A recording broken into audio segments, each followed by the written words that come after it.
یہ چرخہ اگر میرے بغیر نہیں سے چل سکتا، اگر یہ چرخہ کسی اور کے بغیر نہیں چل سکتا تو یہ پوری کائنات جو ہے یہ اب خود بخود کیسے چل سکتی ہے؟ دائیوں کے ساتھ امام اعظم ابو حنیفہ کا مکالمہ ہوا جو آپ کی پرستش کرتے ہیں۔ وقت مقرر ہوا، وقت مقررہ پر حضرت امام اعظم ابو حنیفہ دیر سے پہنچے تو دائیوں نے احتجاج کیا کہ امام کے پاس جواب کوئی نہیں ہے، کس پہ تھا مقابلہ، کس پہ تھا کہ مناظرہ، کس پہ تھا مکالمہ، کس پہ تھا بات چیت، کس پہ ہونی تھی کہ اللہ تعالیٰ کی ذات موجود ہے کہ نہیں، خالق کائنات ہے کہ نہیں، اس پہ بات ہونی تھی۔ کائنات خود نہیں چل رہی، کوئی ذات ہے، اس پہ امام اعظم ابو حنیفہ نے ان کے ساتھ مکالمہ کرنا تھا، ان کو سمجھانا تھا۔ وقت مقررہ پر لیٹ ہو گئے۔ جب لیٹ ہوئے تو دائیوں نے کہا کہ یہ تو اس کے پاس کوئی ثبوت نہیں ہے کہ خدا ایک اور ساری کائنات کا مالک اور خالق ہے اور اس کے حکم پر یہ کائنات چل رہی ہے۔ اگر اس کے پاس وقت ہوتا تو یہ ٹائم پہ رکھتا تھا، وقت کی پابندی کرتا۔ امام دیر سے پہنچے، دائیوں نے احتجاج کیے کہ آپ نے ہمارا قیمتی وقت خراب کیا ہے، دیر سے کیوں آئے؟ تو امام نے ان سے مخاطب ہو کے کہا میں جب اپنے گھر سے نکلا تو موسلا دھار بارش شروع ہوگی، سخت ترین بارش شروع ہوگی جو سے چلنا بڑا مشکل تھا، اور پھر میرے گھر کے سے قریب ایک نالہ گزرتا ہے، اس میں سیلاب آ گیا، میں اس سے اس پار ہو نہیں سکتا تھا، مجبور اور لاچار کھڑا انتظار میں کہ کیسے پار جاؤں اور آپ کا حسب وعدہ آپ کے پاس پہنچوں اور اللہ تعالی ذات کی وحدانیت آپ کے سامنے بیان کروں، اس کی طاقت بیان کروں۔ لیکن مجبور اچانک ایک درخت کٹنا شروع ہوا، پھر اس کے تختے بننے شروع ہوئے، پھر اس کی کشتی بننی شروع ہوئی، پھر ملاح آیا، اس نے مجھے اس پار لگا دیا۔ تو داری جواب کیا دیتے ہیں حضرت امام اعظم ابو حنیفہ کو؟ ایک درخت خود بخود کیسے کٹ سکتا ہے؟ اس کے تختے خود بخود کیسے بن سکتے ہیں؟ ملا کیسے آ سکتا ہے اور پھر آپ کو ادھر کیسے لگا سکتا ہے؟ جب ابتدائی کام نہیں ہوتے خود بخود کیسے ہو گیا، سارے کام خود بخود کیسے ہو گئے؟ تو امام نے فرمایا جب یہ ایک چھوٹا سا کام ہے، اس دنیا کا ایک چھوٹا سا کام ہے، اس کائنات کا ایک چھوٹا سا کام ہے، درخت کا کٹنا، اس کے تختے بننے، پھر کشتی بننی اور ملاح آنا اور مجھے اس پار لگانا، اس پار لگا دینا۔ جب یہ چھوٹا سا کام خود بخود نہیں ہو سکتا تو بتاؤ مجھے کہ یہ پوری کائنات میں خود بخود کیسے چل رہی ہے؟ تو اس سے داری لاجواب ہو گئے۔ تو یہاں شاید اللہ تعالیٰ کی ذات کی تعریف بیان کرتے ہوئے کہتا ہے اے پروردگار عالم، اے میرے مالک، اے میرے خالق، اے خدائے بزرگ و برتر، اے کائنات کے نظام کو چلانے والے، تمہارا دنیا کے ہر شخص کے دل پر قبضہ ہے، کنٹرول ہے، انسانوں کے دل تمہارے قبضے قدرت میں ہیں۔ کیوں؟ اس لیے کہہ رہا ہوں کہ دنیا کا نافرمان بندہ بھی تیری تعریف کرنے پر مجبور ہو جاتا ہے۔ شداد بھی اپنی جگہ پر کہتا تھا کہ تو خدا نہیں ہے، خدا وہ ہے۔ تو اپنی قوم کے سامنے جھوٹا وعدہ کر چکا ہے، اور فرعون جیسے لوگ اور بڑے طاقتور لوگ، جو لوگ پولیٹیکل سائنس کا ایک اصول ہے کہ power makes corrupts, absolute but absolute power corrupts absolutely, طاقت خراب کرتی ہے لیکن طاقت زیادہ خراب کرتی ہے، اور ان لوگوں کے پاس جب بہت زیادہ طاقت آ گئی تو یہ خدائی دعویٰ کر بیٹھے، حقیقت میں یہ خدا نہیں تھے اور اپنی جگہ پر یہ ظلم کر رہے تھے۔ فرعون بھی جب دریا کی اپنی جگہ تو وہ کہتا ہوگا اللہ تعالیٰ نے عقل سلیم عطا کی انسان کو، پختہ عقل، مکمل سوچ عطا کیے، کیا وہ بھی انسان تھے، وہ بھی اللہ کے ذات سے پیدا کرتے تھے، اپنی جگہ بیٹھتے ہوں گے یا جہاں بھی بیٹھتے ہوں گے تو دماغ یہ نہیں کہتا ہوگا کہ تم خدا نہیں ہو، خدا اوپر ہے جس نے تمہیں بھی پیدا کیا ہے، وہ تمہیں بھی روزی دے رہا ہے۔ یہ سائنس ان کو ضرور کہتا تھا، ان کی عقل ان کو ضرور کہتی تھی۔ اور جب دریائے نیل کی بحرین موجوں کے سپرد ہوا مصر میں دریائے نیل، تو تو پھر کہتا ہے موسیٰ میں تجھے اور تیرے خدا کو مانتا ہوں۔ شداد بھی کہتا تھا پروردگار تو خالق اور مالک ہے۔ یہ آج کے دور میں بھی بڑے بڑے منکر اپنے ذہن میں اپنے دماغ میں یہ ضرور سوچتے ہوں گے کہ اگرچہ ہم اللہ تعالیٰ کی ذات کو مانتے نہیں ہیں، کوئی آگ کی پرستش کرتے ہیں، کوئی کتوں کو پیتے، لیکن ان کو اس بات کا احساس ہوتا ہوگا کہ یہ بت اپنی جگہ سے ہل ہی نہیں سکتا، میرا مسئلہ کیسے حل کرے گا، میری بات کیسے سن سکے گا۔ لہذا یہ لوگ بھی اپنے دل میں اس بات کو تسلیم کرتے ہوں گے کہ یہ بت، یہ آگ، یہ چراغ، یہ زمانہ، یہ ہمارے خدا نہیں ہے۔ خدا وہ ہے جس نے مجھے بنایا اور مجھے روٹی دے رہا ہے۔ یہ بت مجھے روٹی نہیں دے سکتے، یہ آسمان مجھے روٹی نہیں دے سکتا، یہ مجھے گھر نہیں دے سکتا، یہ آگ میں میرا کچھ بھی نہیں کر سکتی، یہ مجھے کچھ میرے فائدے کی چیز نہیں ہے، وہ تو جلانے کے کام آتی ہے۔ یہ مانتے ہوں گے، تسلیم کرتے ہوں گے، لیکن یہ کہ اپنی ضد پر اڑے ہوئے ہیں۔ کئی لوگ اس ضد پر ہیں کہ یہ ہمارے باپ دادا کا دین ہے اور نسل در نسل یہ چلتا آ رہا، ہم اس سے کیسے ہٹیں۔ یہ کہتے ہوں گے اپنی جگہ پہ، لیکن اللہ تعالیٰ کی ذات کی تعریف کرنے پر وہ مجبور ہے کہ خالق کائنات ہم نہیں ہیں یا کوئی دوسری طاقت نہیں ہے، خالق کائنات ایک ہے جو آسمانوں کا بادشاہ ہے اور عرش عظیم پر وہ اللہ تعالیٰ کی ذات اپنا وجود رکھتی ہے۔ اس لیے یہاں پر شاعر نے اللہ تعالیٰ کی ذات کی تعریف بیان کر کے کہتے ہیں پروردگار تو ہی خالق اور مالک ہے، کیونکہ تیرے منکر بندے بھی تیری اس حکمیت کو، تیری اس طاقت کو تسلیم کرنے پر مجبور ہیں اور وہ تیری تعریف کر لیتے ہیں، تیری تعریف کرتے ہیں کہ خالق تو ہی پیدا کرنے والا ہے اور تو ہی اس نظام کائنات کو چلانے والا ہے۔ دوسرے شعر کی طرف آتے ہیں، شاعر کلاس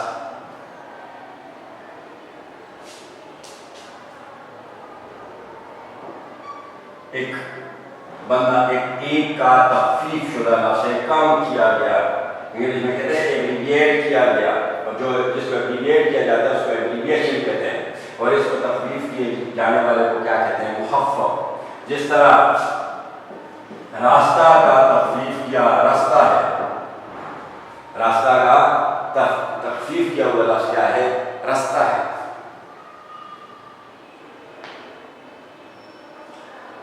اس طرح ایک کا تخفیف کیا ہوا لفظ ایک بندہ نافرما ہے، ہم دوسرا تیرا دوسرا شعر وہ سب سے مقدم ہے، اب تیرا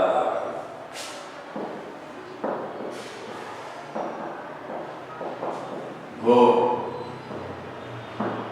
سب سے مقدم ہے، اب تیرا ادا کرنا بندے سے مگر ہوگا حق کیوں کر ادا تیرا۔ کلاس ادا کافیہ تیرا ردیف، اس شعر میں سوا کافیہ اور سرا ردیف، آپ کافیہ اور دوسرا ردیف۔ کافیہ کی کیا تعریف ہے؟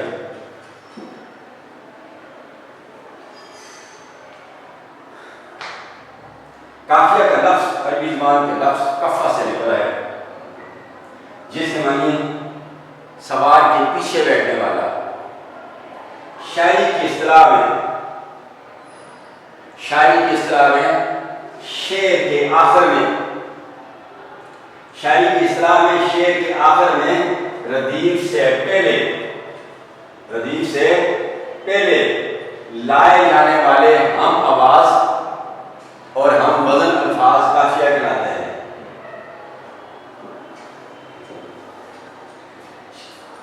کافیہ کا لفظ عربی زبان کے لفظ کفہ سے نکلا ہے، جس کے معنی ہے سوار کے پیچھے بیٹھنے والا۔ شاعری کی اصطلاح میں ایسے ہم آواز اور ہم وزن الفاظ جو کسی شعر کے آخر میں ردیف سے پہلے آتے ہیں ان کو کافیہ کہتے ہیں۔ اس کے بعد ہے ردیف کا لفظ عربی زبان کا لفظ ردف سے نکلا ہے۔ شاعری کی اصطلاح میں شعر کے اندر کسی شعر کے اندر قافیہ کے بعد یہ قافیہ ہے، قافیہ کے بعد یہ بھی قافیہ ہے، لائے جانے والے ایسے الفاظ جن میں لفظی اختلاف نہیں ہوتا، ادھر بھی تیرا اور ادھر بھی تیرا، لفظوں کا کوئی اختلاف نہیں ہے۔ شاعری کے اصطلاح میں کسی بھی شعر کے آخر میں قافیہ کے بعد لائے جانے والے ایسے الفاظ جن میں لفظی اختلاف نہیں ہوتا ردیف کہلاتے ہیں۔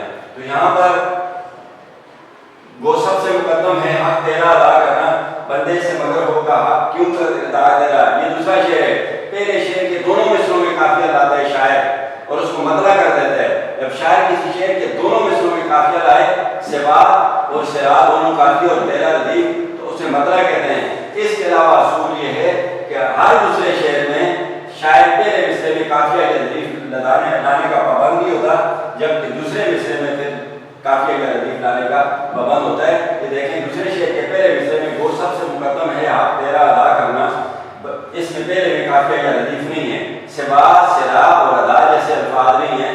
پھر دوسرے مصرے میں دوبارہ آتے ہیں بندے سے مگر ہوگا حق کیوں کر ادا کرتا ہے، دوسرے مصرے میں شاعر قافیہ اور ردیف لانے کا پابند ہے اور اس میں لایا بھی ہے۔ اب ایک ہوتا ہے مقدم، اس کا مطلب ہے لازمی، ضروری۔ دوسرا ہوتا ہے مقدم، مقدم ادھر زیر آتی ہے، اس کا مطلب ہے آگے بڑھ کر۔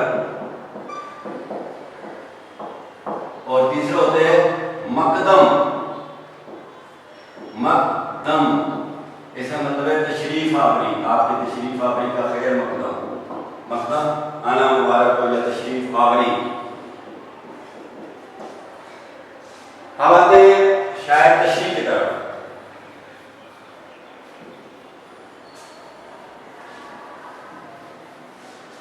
وہ سب سے مقدم ہے حق تیرا ادا کرنا۔ شاعر اللہ تعالیٰ کی ذات کی تعریف بیان کرتے ہوئے کہتے ہیں اے پروردگار عالم، تیرے پیدا کردہ بندوں کا سب سے پہلا فرض جو ہے وہ آپ کا حق ادا کرنا ہے۔ وہ اگرچہ دنیا میں آئے ہوئے تیرے بندے کی سب سے پہلی ذمہ داری جو ہے وہ تیرا حق ادا کرنا ہے۔ کس چیز کا؟ بولنے کا حق، اولاد کا حق، ماں کا حق، رزق کا حق، گھر کا، گاڑی کا، سانسیں جو نکل رہی ہیں آ جا رہی ہیں ان کا حق، انسان کے منہ سے بنے بنائے الفاظ وہ اس کے قوت گویائی ہے، وہ اسے بنے بنائے الفاظ اس کے منہ سے نکل رہے ہیں، اس کا حق، اس کی صحت کا حق، اس کے چلنے کا حق، اس کے پاؤں کا حق، اس کے والدین کا حق، اور دنیا کے اندر طرح طرح کی جو نعمتیں اللہ تعالیٰ کی ذات نے ادا کی ہیں، بندے کا پر یہ چیز فرض عائد ہو جاتی ہے کہ وہ اللہ تعالیٰ کی ذات کا حق ادا کرے۔ اس کے علاوہ عبادات کی بات آتی ہے، نماز، روزہ، زکوٰۃ، حج، ہمسایہ، حقوق اللہ، حقوق العباد، یہ تمام تر حق بندے پر ہوتے ہیں اور اس کی پہلی ذمہ داری کھانے پینے رہنے سہنے سے پہلے سب سے بڑی ذمہ داری جو بندے کی ہوتی ہے وہ کیا ہوتی ہے؟ اللہ تعالیٰ کی ذات کے حکم کی تعمیل کرنا، اذان ہو تو اسے مسجد میں پہنچنا، روزے کو روزے کے طریقے سے رکھنا، اور زکوٰۃ کے جو اصول مقرر کیے اللہ تعالیٰ کی ذات نے ان کو پورا کرنا، اور اس کے علاوہ حج کرنا اور اپنے ہمسائے کا حق خیال کرنا، اور حقوق اللہ جس میں تمام لوگوں کا حق ہوتا ہے ان کا حق ادا کرنا، یہ سارے اللہ تعالیٰ کی ذات کے بندے پر عائد ہوتے ہیں۔ شاعر کا قول، مگر اگرچہ یہ اللہ تعالیٰ کی ذات اگرچہ انسان کا پہلا فرض یہ ہے کہ وہ تمہاری نعمتوں کا شکر ادا کرے اور تو نے جو اس پر فرائض تیرے جو اس پر فرائض ہے، تیرے جو احکام ہے، حکم کی جمع ہے، ان کی پابندی کرے، لیکن بندے سے مگر ہوگا حق کیوں کر ادا کرے؟ یہ اللہ تعالیٰ کی ذات ایک بندہ کس طرح تمہارے حقوق ادا کر سکتا ہے؟ اس کی دو وجوہات ہیں۔ پہلی وجہ یہ ہے کہ تو نے اتنی نعمتیں عطا کی ہیں اپنے بندے کو، ان میں کھویا ہوا ہے، ان میں سے لطف اندوز ہو رہا ہے، یہ دنیا کے رنگینیوں میں ڈوبا ہوا ہے، اتنی خوبصورت کائنات کو نے عطا کی، اسے والدین عطا کیے، اسے اولاد عطا کی، اسے طرح طرح کے تو نے اسے پھل عطا کیے ہیں، صحت